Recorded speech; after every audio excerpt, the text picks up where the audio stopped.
안녕하십니까. 김종상의 정치인문학입니다. 제가 하도 분노가 치밀어 오늘은 쓴소리를 좀 해야 되겠습니다. 북한군의 천인공노할 만행에 해양수산부 소속 공무원 이모 씨가 22일 10여 발의 총탄을 맞고 북한 장성택처럼 화형까지 당했습니다. 그리고 25일 국군의 날 기념식, 문재인은 이와 관련해서는 한마디도 하지 않고 코로나19 위기에도 방역과 경제에 집중하고 있다는 개소리만 늘어나왔습니다. 이낙연은 북한에서 통지문이 온 걸 두고 북한 태도에 상당한 변화다. 남북 화해 분위기 조성에 기대를 갖는다. 아무리 대권에 눈이 멀었다지만 좌파들 똥구멍 하는 소리까지 하느라 제정신이 아닌데요. 어느 나라 대통령을 하려고 그러는 건지 통일부 장관이라는 작자는 북이 2번이나 미안 표현을 이례적으로 썼다 이러고 있습니다. 김정은이 사과문 보냈다고 개몽군주 같다는 양아치 유시민까지 에라이 이 나쁜 놈들아, 너들 가족 너네 부모가 총살당하고 화형당해도 똑같은 말 할 수 있어? 월북을 시도했다며 고인과 가족을 2번이나 죽이더니 여론이 안 좋으니까 민주당은 또 한 수 더 떠서 북한 규탄대에 연다면서 이중플레이를 하고 있습니다.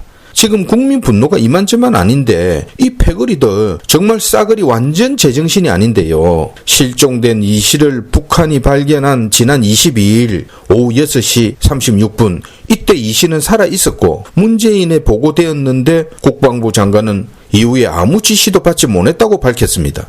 공개를 미루고 시점을 조율하고 아마 문재인의 유엔 연설도 걸렸겠지요. 이 씨가 피살된 다음 날 국방부 장관이 청와대에 3번이나 들락거리면서 부산을 뜬 것도 확인되었습니다. 사과했다는 통지문도 말 같지 않지만 이걸 신주딴지 모시듯 하면서 박지원이 또 서훈이 이들이 방방거리는 모습을 보면 정말 머리끝이 쭈피쭈피 섭니다. 개슴츠레하게 하고 나와서 북한 통지문을 설명하는 이 서훈 안보실장 제정신인지 모르겠습니다. 남북 간의 한 라인이 또 가동 중이라는 또 다른 충격적인 국민을 속여온 사실도 드러났는데요. 북한에 천문학적인 돈을 퍼준 박지원, 그래서 오늘의 북한이 있게 한 장본인 아닙니까? 이들이 분명 또 개수작을 꾸미고 있다고 저는 의심하고 있습니다. 전쟁 나면은 삽시간에 나라를 말아먹겠구나. 저는 섬뜩한 생각마저 들었습니다. 국민의힘, 그런데 당신들은 뭐하는 사람들입니까? 국민의힘이 겨우 요거밖에 안 됩니까? 간판 내리세요. 추미애 좀 끄적끄적하다가 말고 윤미향 좀 흔들다가 말고 이런 만행을 보고도 또 변죽만 울릴 게 뻔한데 국민들은 그래서 당신들에게 더 화가 나는 겁니다. 화력 집중도 못하면서 당신들 정당은 뭘 위해서 존재합니까? 불임정당이 원내에서 싸우겠다 해놓고 맨날 소꿉장난하듯이 네가 잘했니 내가 잘했니 나라가 망하고 있는데 정치가 장난입니까? 박덕금처럼 또 내부적으로 뭐가 터져나올지도 모르고요. 국민들이 아우성을 치면서 묻습니다. 국민 분노를 당신들이 대변할 자격이나 있느냐고요. 아직도 이들은 세력들 권력 다툼에 시끄럽고 당 로고 색깔도 하나 못 정하고 싸우고 정책도 기본소득 정도 내놓고 정치개혁은 용기도 안 생기고 박근혜 전 대통령을 희생양으로 팔아먹고 정권까지 갖다 바쳐놓고 아직 정신 못 차립니까? 나만 온전하면 됩니까? 모든 혁명과 변화는 분노하는 국민들이 현실을 직시할 때 긴장감을 느낄 때 일어났습니다. 지금 긴장감이 극에 달하고 있고 의견 충돌이 극심해지고 있는데 그래서 중도층도 행동에 나설 걸로 저는 판단하고 있는데요. 근데 문제는 이 야당하는 꼬라지를 보면요. 자신들이 제법 잘하고 잘 되어 간다고 보는 듯한데 이래 가지고 정권 잡으면 또 뭐합니까? 국민들은 벌써 글로벌 시민이 되어 있는데 구태 정치로 이래가지고 미래를 열 수 있을 것 같습니까?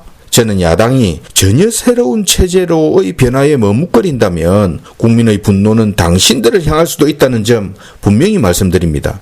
지금 나라 체제가 완전히 고장났는데요. 국회의원 자리가 한각에 대충 보낼 그런 권력 자리입니까? 몇몇 의원들만 신상 다 털리면서 총대 메고 앞장서고 있지만 뒤에서 숨어 몸보신하는 의원들, 국민들은 이들에게 항의 전화도 해야 합니다. 그리고 이제 우리 국민도 총파업, 불복종, 총저항을 고민하고 결단할 때가 되었습니다. 행동하고 때로는 소란도 피울 줄 알아야 합니다. 지금은 오로지 저항의 숫자와 규모만이 힘이라는 걸 명심해야 하고요. 우리는 속았습니다. 지금 엄청난 정치 권력이 다양한 속임수로 사회를 옥죄고 국민을 이간질시키고 있는데요. 이들은 민주주의 체제의 법칙도 교묘하게 또 엄밀히 바꾸고 있습니다. 뭐가 어느 정도 조작되고 있는지 일반 국민들은 잘 모를 수도 있지만 이 규칙을 바로 세울 수 있는 힘은 이제 국민에게만 남았습니다.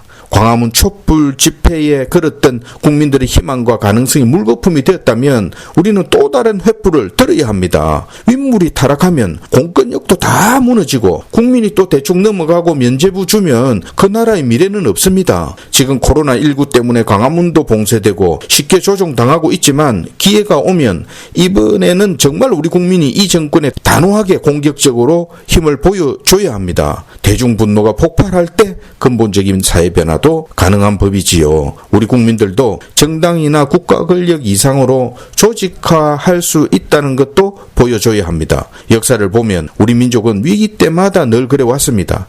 지금 우리가 바로잡지 못하면 다음 세대는 어디서 희망을 가지겠습니까? 정치 인문학 김종상이었습니다.